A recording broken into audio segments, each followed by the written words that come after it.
I thought I was doing the right thing by helping my wife's family when they hit a rough patch. But what started as a temporary favor quickly turned into a nightmare I never saw coming. Sometimes, the people closest to you can take advantage in ways you'd never expect, and standing up for yourself becomes the hardest battle of all. When I first met Alyssa, she struck me as warm, devoted, and grounded. We dated for 2 years before tying the knot, and not once did I suspect that marrying her meant unofficially marrying her family too. At the time, I chalked it up to her being close with them, tight-knit, protective, supportive. It was endearing, even. I liked that she cared so deeply about her parents and her younger brother, Travis, even if he was a bit of a freeloading punk. But I figured he'd grow out of it. We were all young once. I should have taken the hints more seriously back then. Alyssa always prioritized her family's opinions. If her mother didn't like a restaurant I chose, Alyssa suddenly hated it too. If her dad made a passive-aggressive remark about my job not being real because I work from home, Alyssa laughed along awkwardly instead of defending me. Even when Travis accidentally borrowed my tools and never brought them back, she brushed it off. "He's just going through a phase," she'd say. Still, I loved her. I believed in compromise. And maybe, just maybe, I was too damn patient for my own good. Then, about a year ago, everything took a hard left turn. It started when Alyssa's parents lost their house. Some story about her dad getting scammed and defaulting on mortgage payments. A month later, Travis called me saying he'd been evicted too. Apparently, he was living in a rented apartment with 3 unpaid months of rent behind him. Alyssa was distraught. She begged me to let them stay with us, just for a little while, until they got back on their feet. We had a 4-bedroom house in a quiet neighborhood. Plenty of space. I didn't hesitate. I thought, they're family. It's temporary. It's the right thing to do. That decision, it would unravel everything. The first few days were fine. Uncomfortable, sure, but manageable. Alyssa's parents took the guest room. Travis took the office and immediately transformed it into what looked like a teenager's gaming dungeon, despite being 26. He never offered to help clean, never said thanks.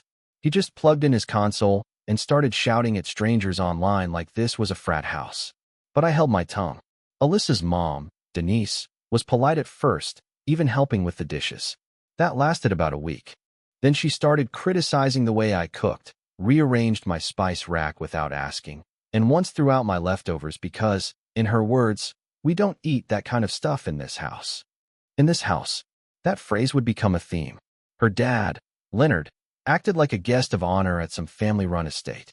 He took the recliner I usually sat in, commandeered the TV, and once told me to keep it down when I came home late from a business dinner. Never mind, it was my house, my bills, my name on the mortgage. Meanwhile, Travis just kept mooching.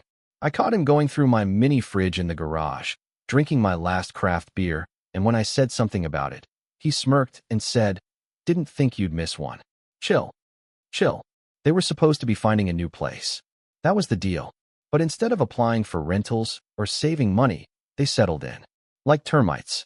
Every time I brought it up, Alyssa made excuses. They've been through so much. They just need more time. They're trying, babe. Be patient. I was patient. Weeks turned to months. Utilities skyrocketed. Groceries vanished in a day. They took over every common area.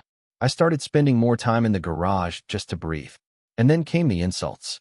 The jabs. They never said it outright, but the message was clear. I was the outsider in my own home. It all came to a head one Sunday morning. I walked into the kitchen, only to find Leonard reading my newspaper at my table, sipping coffee from my favorite mug like he owned the place. Travis was on the couch, gaming again, this time yelling loud enough to rattle the windows, and Denise was reorganizing my pantry for the 3rd time, mumbling about how chaotic it looked. I snapped. Not yelling, not screaming, just calm, quiet words that had been boiling in my throat for weeks. "I think it's time your family starts looking for a place. This arrangement was meant to be temporary." The silence hit like a bomb. Alyssa's face turned pale. She looked like I'd just suggested we abandon them on the street. Then came the tears. "They're trying. How can you be so cold? They have nowhere else to go." Cold. Cold was the word she used. After months of me feeding, housing, and tolerating 3 ungrateful freeloaders, I tried to stay calm. I reminded her of the promises. I reminded her that I'd been more than patient. That it wasn't just inconvenient, it was suffocating. The insults, the disrespect, the way they treated our home like theirs. But she didn't hear any of it. She cried harder, accused me of turning against her, of trying to push her family into the street. Travis muttered under his breath, "Wow, real hero." Denise crossed her arms and said, "Well, this house wouldn't feel so hostile if you didn't act like a dictator." That was it. I laid down the ultimatum. They need to be gone by the end of next month. I've done my part, and I've had enough. Alyssa stared at me like she didn't recognize me, but I had finally reached the point of no return. There was no more room for guilt trips, crying, or manipulation. I thought it was the beginning of change, but it was just the beginning of war. After the ultimatum, things didn't get better, they got worse. Alyssa barely spoke to me. When she did, it was clipped, cold, or just sighs between long silences. Her family? They doubled down. Travis turned the music louder. Denise started accidentally shrinking my clothes in the laundry. Leonard looked me in the eye one morning and said, "Some men just weren't meant to be heads of households." That one hit deep. I came home one evening to find my tools from the garage spread all over the backyard. Travis was trying to build a fire pit. A fire pit, without asking. On my lawn. I told him to clean it up, and he shrugged me off like I was some annoying landlord. "You've been uptight ever since we got here," he said. "You ever think about how much stress you're causing Alyssa?" Stress? I was the one losing sleep, paying for 5 mouths, and living like a stranger in my own damn house. And Alyssa, she wasn't on my side. Not anymore. That night, I sat down with her again. No yelling. No bitterness. Just a simple, honest conversation. I can't keep living like this. If this continues, I don't know what happens to us. She just shook her head and said something I'll never forget. "Maybe you should have thought about that before turning your back on my family." Turning my back? I was the only one who ever lifted a hand to help them. That was the moment something broke inside me. The sadness I'd been holding on to turned into something sharper. Colder. Anger. Resentment. Clarity. I was done asking nicely. Done waiting for her to choose me over the leeches she called family. They had tested me, and now they were going to find out exactly how wrong they were to push me. It was time for a different kind of plan. I had to travel out of town for 2 days, just a quick work trip, nothing major. But when I came back, something was off the second I stepped out of my car. The front door lock didn't work with my key. At first, I thought I was just tired or fumbling it. But after trying the spare key under the flower pot, same result. I knocked. Travis opened the door, shirtless, grinning. "Oh," he said, "didn't know you were coming back today. You changed the locks," I said, trying to stay calm. He shrugged. "Well, we had a situation. Denise said someone was snooping around last night. So, for safety, you'll get a copy, chill." I pushed past him. The living room looked different. There were candles, a bunch of throw pillows, and a girl I'd never seen before sitting on my couch in a bathrobe. "This is Chelsea," Travis announced, way too proud of himself. "She's my girlfriend. She's moving in." I stood there stunned, like my brain had just short-circuited. "You brought another person into my house without asking me?" "Relax," Chelsea chimed in, rolling her eyes. "It's not like you're ever here anyway. And honestly, this place needed a woman's touch." I didn't answer. I just walked to the master bedroom to clear my head. And stopped. My framed wedding photo was gone from the nightstand. My books were stacked in a cardboard box near the hallway. There was a cheap floral blanket on the bed, and my clothes had been moved out of the closet. I turned to Travis, who had followed me. "Chelsea wanted more space," he said. "You can use the guest room. Or the garage." That was it. I tried calling Alyssa. No answer. I texted her. "We need to talk. Now." 10 minutes later, she finally called. And guess what she said? "I think you're overreacting. It's still your house." Still my house. I was a ghost in it. That night, I slept at a friend's place. Not because I had to, but because I realized something. They weren't going to leave. Not on their own. Not even if I begged. So I stopped begging. I called a lawyer the next morning. My lawyer's name was Martin Reyes. Cool, calm, no nonsense. The kind of guy who smiles politely while loading a legal shotgun behind his back. After I explained everything, he nodded slowly and said, "Good news is, you're the sole owner of the house. Bad news is, this will get messy." Didn't matter. I was done letting it slide. We started with documentation. Every text, every email, every bank transaction. Martin wanted a timeline of when I started supporting Alyssa's family. Every insult, Every broken promise. Every time I asked them to leave and was ignored. I had receipts. Voice memos. Security cam footage of Travis gaming all day while claiming he was job hunting. Then Martin dropped the first tactical nuke. Don't tell them anything yet. Smile. Play dumb. We'll serve them all at once. So I did. I went home that weekend like nothing had changed. Alyssa was distant but civil. Travis and Chelsea acted like they were doing me a favor by letting me stay in my own guest room. Denise made lasagna like this was some kind of sitcom family dinner. I smiled. I nodded. I waited. Behind the scenes, Martin filed for divorce on my behalf. We filed a formal eviction notice against Travis, Chelsea, Alyssa's parents, and Alyssa herself. Because guess what? As much as that stung, Martin made it clear. If she refused to defend me, she was part of the problem. Then we froze the joint bank account before she could clean it out. I moved my direct deposit. Canceled her access to my personal credit cards. Had the locks rekeyed again, but didn't install them yet. Not yet. Martin even found out Chelsea had 2 previous evictions and a bench warrant in another state for unpaid rent. Perfect. The trap was nearly set. But the real joy? I installed hidden cameras in the common areas and garage. And what they recorded, let's just say, it gave me exactly what I needed. It didn't take long. 3 days after the cameras were installed, I had more ammo than I ever expected. On a Tuesday afternoon, while I was at work in my friend's office, the living room cam caught Travis and Chelsea digging through my desk drawers. She pulled out my passport, waved it like a toy, and said, "We should hide this." I bet he'd freak. Then Travis laughed and added, "Honestly, once we're on the deed, he won't matter anymore." Deed? They actually thought they could steal my house. Later that night, the dining room cam caught Denise and Leonard talking like they already owned the place. Denise said, "I think we should paint this room. That olive green is depressing." Leonard replied, "Once we figure out how to push him out legally, we can gut the kitchen too." They were discussing remodeling. In my house. As if I didn't exist. But the worst footage came the next morning. Chelsea sat on my couch, sipping coffee from the mug that used to be my favorite, ranting to Alyssa, my wife, about how I was dead weight and that Alyssa deserved a real man with a real family. And Alyssa didn't defend me. Not once. She just sat there, nodded, and said, "It's just a matter of time." A matter of time. That was it. The final nail. Any doubt, any sliver of hope I had left for my marriage, it burned up in that moment. I sent the footage to Martin. He responded with a single sentence. "We're going nuclear." And oh, we did. The day we served the papers, I took off work and parked a block away to watch it all unfold. I wasn't proud of how much I enjoyed it.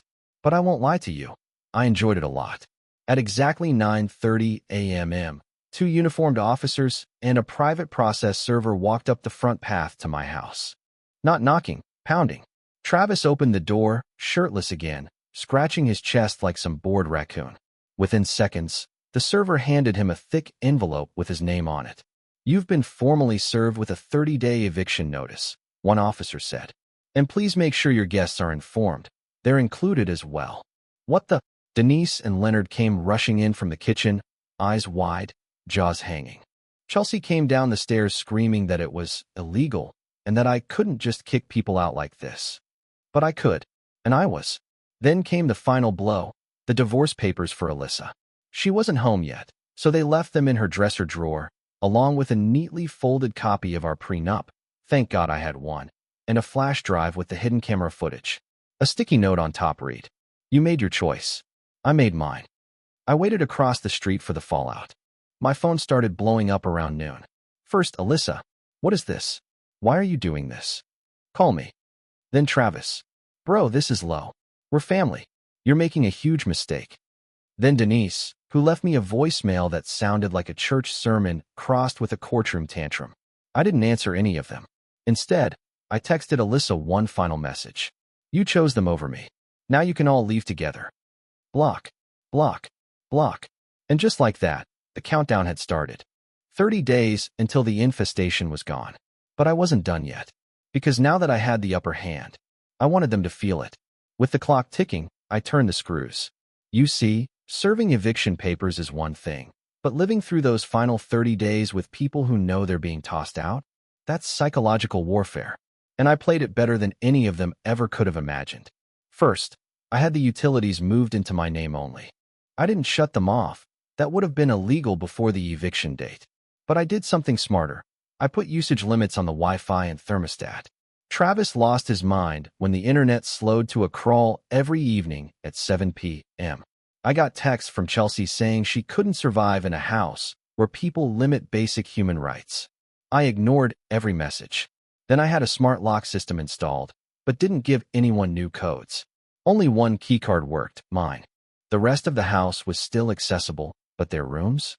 Yeah, those stayed locked when I wasn't home. I started hosting loud Zoom meetings in the living room at 6 a.m. with the speaker volume at max.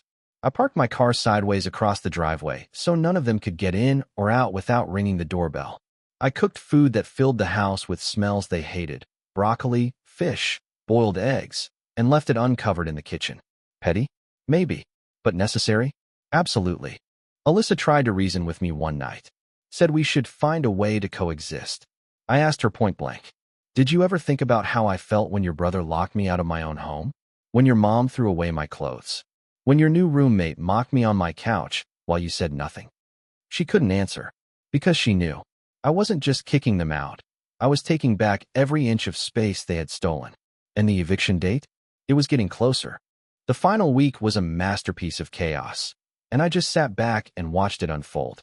3 days before the eviction deadline, I came home to find Chelsea screaming on the porch, banging on the front door like it owed her money. Travis had locked her out. Apparently, they'd gotten into a fight because he didn't want to leave with her. Claimed she was dragging him down. This, of course, after he vouched for her moving in and gave her half my closet. Poetic. Inside, Denise was crying at the kitchen table, flipping through rental listings printed from the library. Leonard sat across from her muttering about lawsuits, clearly unaware that being obnoxious freeloaders isn't exactly a protected legal class. Alyssa avoided me like the plague. She walked around the house like a ghost, quiet, stiff, disconnected. I could tell reality was finally hitting her. She wasn't just losing her family's safety net, she was losing me. And no one in that house had a job, a plan, or even a clue where they were going next. Then came the final meltdown. On eviction day, I showed up with 2 officers and a locksmith. The locks were changed. Their names were crossed off every utility and service. And thanks to the paperwork Martin had filed, any resistance would result in immediate police intervention. They tried anyway. Denise threw a dish. It shattered on the tile. Chelsea screamed that she was pregnant. She wasn't. Travis threatened to sue, only to be reminded by one of the officers that squatting isn't a legal strategy. Alyssa just stood there in silence, staring at the house like she was seeing it for the first time. One by one, they left. Suitcases, trash bags, and all. Travis flipped me off as he got in an Uber with Chelsea. Denise mumbled something about curses. Leonard told me to rot in hell. Alyssa just whispered, "I never thought you'd actually do it." I looked her dead in the eyes and said, "You never thought I'd stop being your doormat." Then I shut the door. The house felt empty for the first time in months. No more loud video games. No more slamming doors. No more passive-aggressive notes stuck on the fridge. But it wasn't just the silence that hit me. It was the cleanup. I spent that weekend hauling garbage bags full of trash they'd left behind. Broken dishes, empty beer cans, piles of moldy food. I found half a dozen pairs of shoes that weren't mine. And worst of all, my tools, the ones Travis had trashed months ago, half of them were missing. I filed police reports for the stolen items. Martin advised me to keep a detailed inventory and receipts to use in court during the divorce proceedings. Speaking of divorce, it was moving fast.